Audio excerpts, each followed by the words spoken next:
Yeah, we know. Suddenly, some friends became a foe for reasons that I know.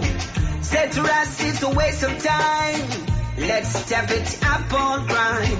But I'm a warrior for the divine. Fighting a spiritual war for peace. Hypocrite relax. Trace back, shock of fame, a real battle. Talk about the real battle acts. Are you battling for the people of Jamaica? Are you battling for yourself or for your party? We have the senator, former Minister of National Security and opposition spokesman on national security, Senator Peter Bunting. Morning, sir. Good morning. Morning to you and the listeners. Blessings, man. Welcome to the show. Talk to me live. And we've been having serious problems in Jamaica for decades, Senator. Crime has been one of the sore points that has been even holding back the country in a lot of ways. The government had made a lot of promises and not been able to keep crime at a acceptable number. They said that they wanted the state of emergency because that will bring down the crime. What are the reasons? Explain to my listeners the reasons why the opposition refused to give the government the opportunity to carry on a state of emergency. Well, thank you for this opportunity. And let me start by addressing your preamble where you pointed to the fact that crime has been at unacceptably high levels, and in particular violent crime has been at unacceptably high levels for decades. Part of the reason is that we keep using short-term measures to address the flare-ups in crime rather than using longer-term social investment strategies to prevent crime. Now, in 2018, when the government introduced first states of emergency in St. James and other parishes, the opposition went along with them, considering this as a short-term necessary measure. We went along with them for all of 2018. They reintroduced it in 2019. The opposition, with a few exceptions, me included, continued to support the government in 2019, the state of emergency.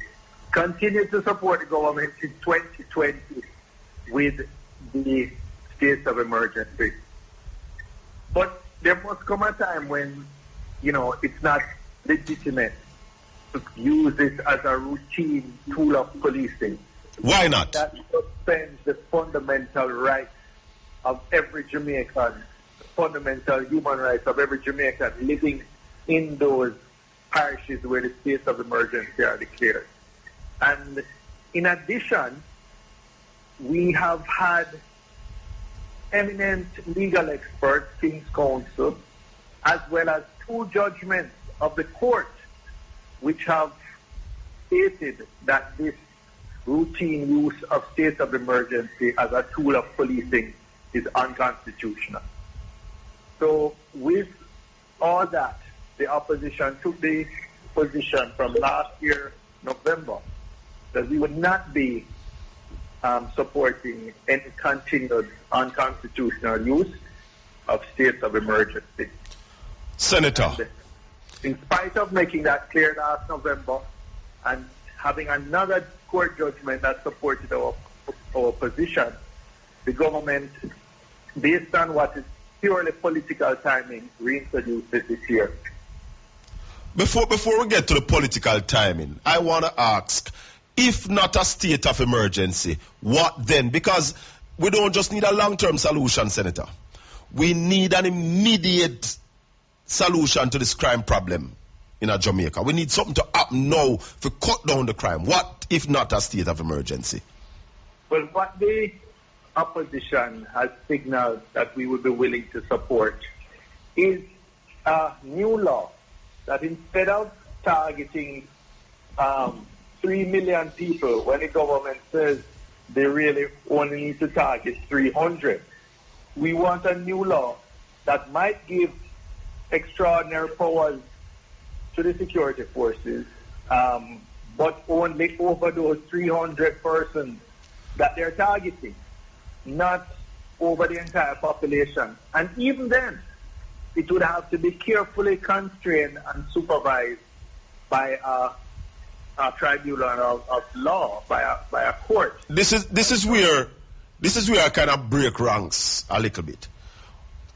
Help me with this. What is wrong with the government calling a state of emergency, let's say just in Montego Bay, for 14 days, carry out their operation, lock down that. Next week they call a state of emergency in Spanish Town for 14 days, carry out their operation. What is there to stop the government from doing that? Nothing stops the government. The opposition only has a say when they wish to extend it beyond the 14 days. But what I just suggest to you... We don't even come into the equation. Exactly. And what I just suggest to you, isn't that a more strategic approach, a more spearfishing approach than you just call a state of emergency in 7 parishes? Of course it is. Of course it is. And we have been, making that point, that this kind of dragnet that you just go and scrape up thousands or hundreds of youth, put them in detention, some of them you release after a few days, some you keep for months without charge and without recourse to the court. But one of the things that is very disturbing that we've seen is that there have been cases where police have charged people with a variety of crimes, some serious, some less serious. The court has given them bail. And all those who are on bail just get scraped up during a state of emergency. So what the government has actually done is they are putting themselves in the shoes of the court. They're taking away the role, they're interposing themselves or imposing themselves on the role of the judiciary. If a judge decides to give a man bail, it's not for the police to say, no, you can't give him bail.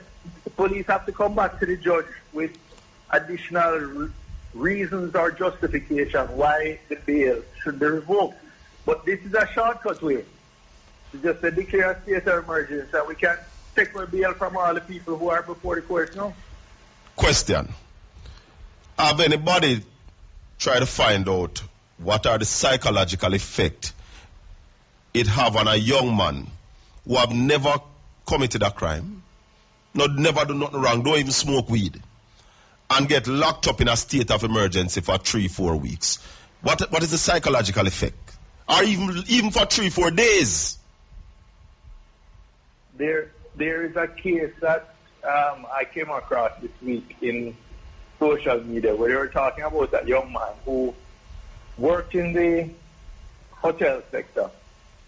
He was scraped up in one of these dragnets of thousands of people, kept for weeks, and not even in contact with his family or his employer. As a result, lost his job. But most? And years later, is now suicidal because he's unemployed and just has been completely disoriented and psychologically affected by the trauma of the experience. So the talk is about the rights of people who have lost their loved ones, and rightfully so.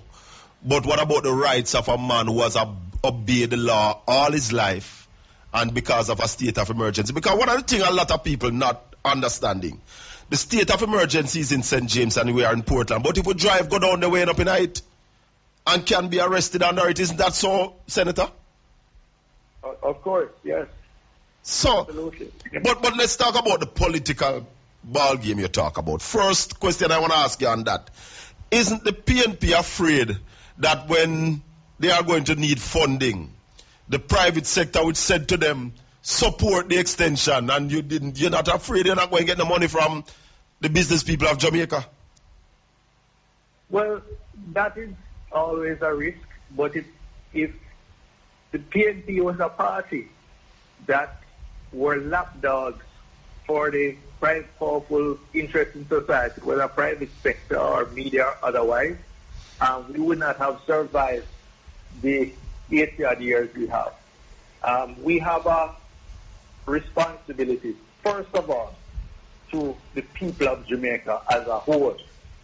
And the vast majority of those people are our ordinary working class people who are struggling to send their kids to school, put a roof over their head, feed them properly, and just, doing their best to make ends meet and hope that the generation coming has a better future than the one past. And those are the people we have to represent primarily. The powerful private sector interests, they have access to ministers and regulators and everybody. So they can get things done. They don't worry. It's not an accident that Kingston and St. Andrew, the entire Kingston and St. Andrew, is under state of emergency, except St. Andrew North. Where exactly St. Andrew North? What areas does that cover? St. Andrew North are places like Cherry Garden, Jacks Hill, Norbrook, and so on. Constant Spring. So, the curious thing is that in every other police division, murders were down in 2022 relative to 2021. In every other police division in Kingston and St. Andrew. In St. Andrew North, murders are actually up. This is the one where no state of emergency is declared, because it would be a terrible inconvenience for the rich and the powerful in the society. Why aren't we asking the government to respond to those numbers? Because I've heard you belting out those numbers. Why? I've repeated it a number of times on various media. But as I said, those who control the narrative or attempt to control the narrative in traditional media and even in social media, they're not going to be distracted by the facts. They have an agenda and they have a narrative and they're willing to stare in the face of facts, of contrary facts, and just lie. All right. In order to achieve their end. We on this program claim truth, and we tell people that we're not even balanced. Not even balanced. We just start the truth. Once something of the truth, that's what we deal with. The fact is that when you were Minister of National Security, your numbers were lower than now. A lot of people tell me, don't talk about that now because none of them never wasn't brilliant. My argument is, if there's a job and somebody do it better than the next man, even though he might not do it to his suit, or even said do it good, if him do it better than the next man, it is better. How much lower your numbers were between the term of the GLP from 2007 to 2011, you were at 2011 to 2016, and the term now 2016 to 2022. Break down those figures for us.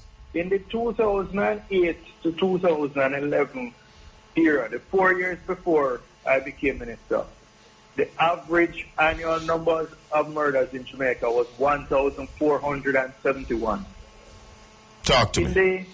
In the 4 years I was minister, the average number of murders in Jamaica per year was 1,129.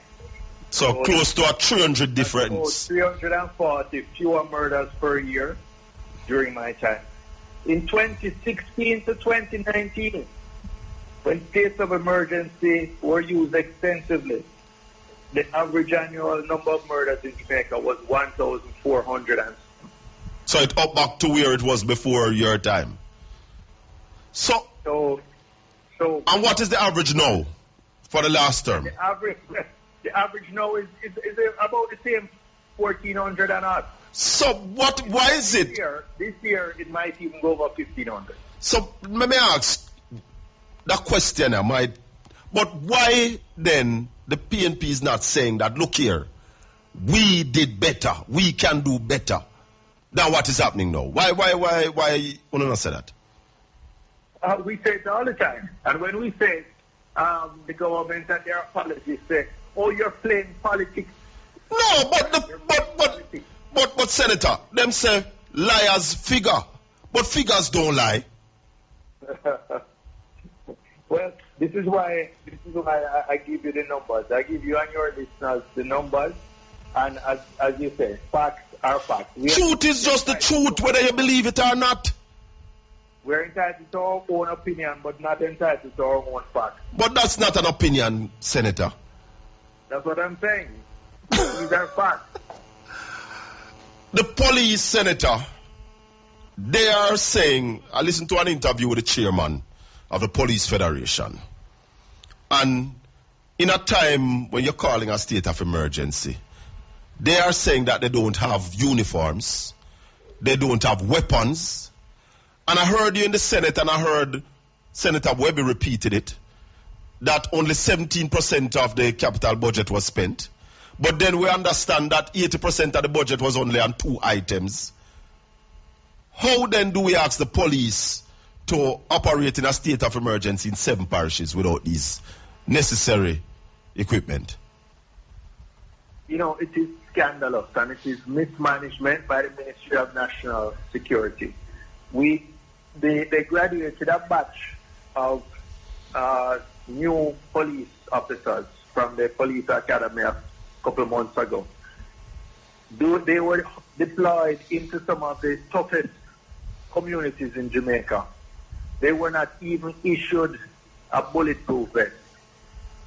And again, if these were young graduates from Kingston 8 or Kingston 6, I am sure you'd have been hearing howls from the elite in the society that this is unacceptable. But because by and large it's poor people, children, who are recruited into the police force, it is a problem. These people are, you know, are children of a lesser God, so to speak. So we don't have to properly equip them, send them out to do their duty and to be exposed to the risks that police officers are exposed to. And it's similar to, you know, there's a phenomenon now in the police force is growing in popularity, and it's called a trust bus. Because in order for professional police officers who want to turn out properly in the uniforms and boots and presentable gear, many of them are now having to trust. Buy them own boots. And trust from private vendors in order to be able to complete their, you know, to properly attire themselves for work. The government said that they spend the most that has ever been spent on national security. What say you? That is true. That is true. Well, put it this way. Certainly, they have more money to spend than ever before. In 1 year, Harris Chang got more capital budget than I got in my entire 4 years. Because the PNP was underfunding the police. The reason was defunding the police, that's the term. We had much tighter fiscal constraints, but yet we were getting much better outcomes. Much tighter fiscal constraints, and we were getting much better outcomes. In other words, this government has more, delivering less. There's a question from a person overseas saying, so how did you keep your numbers down when you were minister? What did you do different from what these people are doing? Well, first of all, we took a balanced approach to this whole epidemic of violence. We didn't focus only on crime control and the suppression elements with the military and the mobile reserve and all of that, which may be necessary in specific instances. But what we tried to do was move to more of a crime prevention approach. People don't realize, for example, that just the decriminalization of marijuana reduced arrests by about 12,000 young men, by and large, per year. Eliminated the friction between police and these young men in communities. Because, you know, picking up somebody and arresting them and locking them up for ganja was often just a tool of intimidation by the police. And so when we decriminalized marijuana, that of itself took a lot of cases out of the parish court, unclogged the court. We expunged the criminal record for those who had been previously convicted for possession of small quantities. Mm-hmm. Suddenly, it allowed all these young men to get back into the formal economy. Jobs that require a clean police certificate to get, they could now get. They could go on farm work. They could work with banks and so on. The minister said that you wasted a lot of money on the peace management unit and all of them things there. Well, we use the peace management unit to train violence interrupters, and we would deploy those in communities where there's an initial incident and where reprisals and counter-reprisals could have one murder, one shooting, balloon to 10 or 12 within a week or so, because those are the cycle of reprisal and counter-reprisal. And so that's where we inserted violence interrupters, people, trusted persons in the community who could intervene in the conflict and, bring down the temperature and calm nerves and emotions and avoid a whole heap of shootings and murders as a result. I couldn't have you on, Senator. You're the House leader for the opposition. I wouldn't have you on and don't ask you something about some politics. What is your future in politics? Will you be going back again for representational politics in terms of member of parliament?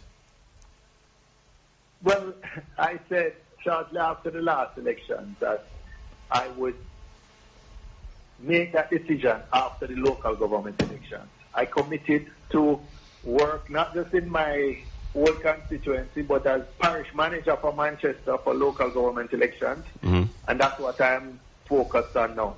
I'm still the chairman of the constituency organization in central Manchester. I support the whole parish. After local government elections, I'll make a decision whether to go back into offer myself in representational politics again, or perhaps, decide at 5 terms. I've had 4 terms in the lower house and 1 in the upper house. I think 5 terms might be enough public service for me, but we'll see. I'm not making any decision. What if a general election is called before the local government election? Because that's possible. Well, that's possible. Well, that would just cause my decision making to have to be accelerated. You're not giving us anything. But as you mentioned, the local government election, what are your views? You think one is going to be called? I don't think so. You think one is going to be called? I don't know. That is a question that will be just, any answer on my part is just speculative. I don't know. I really don't know. But, the former chairman of the party used to tell us, if you can't predict, you must prepare. Is the PNP ready? Well, I can speak to Manchester, and we are ready. I'm confident that we will retain the control of the Manchester Municipal Corporation whenever elections are called. Senator Bunting, former Minister of National Security and Opposition spokesman on the portfolio. Anything final you want to add with us as we wrap up here? Well, I just want to ask your listeners to be very wary of this approach that the JLP is taking to attempt to demonize and personalize Senator, the state of emergency. It is really unseemly, and to be attacking, I am fine, but to be attacking young female senators, for example, for being true to their conscience and the oath they swore to the Constitution is really quite disgusting and unseemly. And they must cease and desist from it, and your listeners shouldn't support it. I'm begging you 2 more minutes. I'm begging you 2 more minutes, Senator. I have to take the break, but I need to ask you a question. 2 more minutes. Just hold for me. Thank you. Quality approved and ready to deliver. Call them at 876-887-4189. The time by Fraser Block Factory is 4 minutes after 10 o'clock on Styles FM. We're talking to opposition spokesman and national security, former security minister, Senator Peter Bunting. Senator? Yes. All right. Yes, I'm here. The soldiers and the police, they have checkpoints all around the place right now, checking vehicles and all of that. When the state of emergency comes to an end, can the government still keep them there? Absolutely. There's provisions in ordinary legislation for cordons, curfews, searches. They can use those to allow the military to operate independently of the police and to have the powers of a constable. So there are a lot of interim or intermediate measures that can be used between, I just want to ask this. Policing and states of emergency. I just want to ask these questions simple and clear that my listeners can understand. So where they are saying that they need boots on the ground and the state of emergency has been called and you have more police and soldiers on the ground, are you saying that at the end of the state of emergency, the government needs nothing to keep them there? They can stay the same way? Absolutely nothing. They can keep every single soldier and police officer that they had deployed in the communities. They can keep them there without a state of emergency. So, and that's one of the big lies told to the public, that they have conflated the two things. If you want police and soldier in your community, you need a state of emergency. That's just a lie. So the heavy patrol can happen without a state of emergency?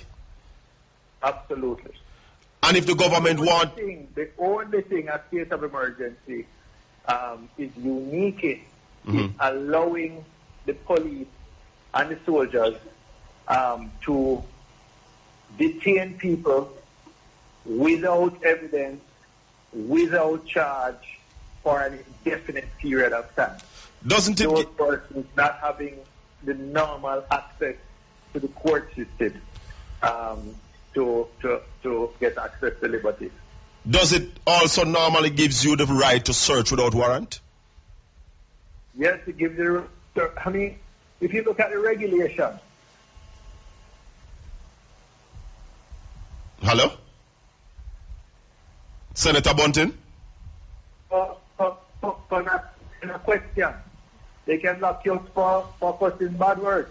I mean, it's a very draconian piece of legislation, and you're giving these powers to basically every constable and private. Okay. But there doesn't have to be a state of emergency for you to have boots on the ground. Absolutely correct. Senator Bunting, thank you. It's a pleasure. Appreciate your time, sir. You're welcome. Blessings. Senator Peter Bunting, opposition spokesman on national security.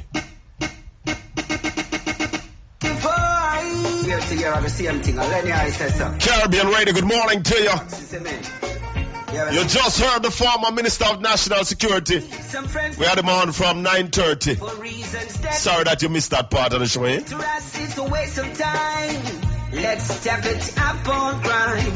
But I'm a warrior for the divine. So we take your calls on 4531444. Get to understand that there's no magic in the jack this morning. Styles FM, talk to me. Shut up. Bless up. Oh, you couldn't find nobody else better to cap on the program on this manner. Go again. Oh? What you say? You said you couldn't find nobody else better to cap on the program on this manner. If I couldn't find nobody better? Yeah. I don't really understand. This man could shame himself even come on the radar because more time. Why? No point in the system and the people and show it in backside. Remember the radar? Nothing go ahead. The people them do what? Show him out. I don't understand you. I don't understand what you're talking about. Vote him out if you don't understand me. Vote him out. So, Remember the radar again and talk to people. So how long am I in the system? People don't want him in that. So hold on. Him have to talk about now. So him not have no talk, him can't say nothing. No, I think you're talking in the no kind of no. I don't know what hear him in the shaka. But look here, remember, I want you to remember something. It was 21% of the population that voted the GLP in government, It doesn't matter, why the same person did never vote him in? Hold on, man. The same person did never vote him in. So what is your argument? When him tell some lies, the things about him talk were not true? Make him matter if it's true or not. Make somebody talk about that. Let him go, because nobody knows supposed to want to hear him, because people don't want to hear him. They will vote him out, man. If he go, go sit down in time up, I'm done, you go. No go so, brother. Every man have a right, and but also remember, that thousands of people voted for him as well. Yeah. Thousands voted for him. Thousands. So there were still people. So your argument flawed. You support him, vote for the next man. Me no know, but thousands still voted for him. Vote for the next man because they don't want him, because he have no use. All right, brother. All right. All right. Everything, we just want to think to them and have a part in this crime business in Jamaica. Because everything the Prime Minister put to try to stop wicked people from K4, the man oppose it. So let me ask you something. I ask you a question. Look at this now. Look what you see what Jacka. If them picking that there, if one man kill to them picking them not trying to support the government, but two nobody put them now, they don't know. Pay 4 people to get there, You see them not now to them, You see me? So them can oppose everything. One of can sit down and oppose everything where the government put, because nobody put on that night. You see what I'm saying? Everything the man put, they will not try to oppose it. You said that about 3 times. I want to ask you a question. Right. If the measures put forward by the government is unconstitutional, are you saying that everybody should still support it? What unconstitutional about the state of emergency for the man master to support? Coming out to Christmas where you have hundreds of robbery and murder. My brother, the question to you is, if the measure is unconstitutional, should we all support it still? What kind of unconstitutional is going to be, Chaka? What kind? Tell me. Tell you what is unconstitutional about it? Yeah. The court ruled that it is unconstitutional. The government has appealed it, and therefore it is still before the court. They are saying that by their reading, the measure is unconstitutional. The PNP also said that they got advice from noted King's Counsel on the matter of the use of a state of emergency extended that way, that it is unconstitutional. So if you see a gully and a man say, yo, that gully they full of water, jump over. And when you look down there, you don't see no water, are you going to jump? No, but you don't see no water, but the man I tell us, say, yo, it's full of water, man, jump. Are you going to jump? Nobody not jump. So you are saying that the government is saying that this is constitutional. Support it. The PNP is saying it is unconstitutional. We can't support it. Remember, my brother, this government has lost 4 times in the constitutional court, Every time that this government has been challenged on the constitution, they have lost. Yeah. Remember that. So you're telling me now. You're telling me now. Them don't support this because they are the constitutional stand to them, right? What measure we have to put in place? No.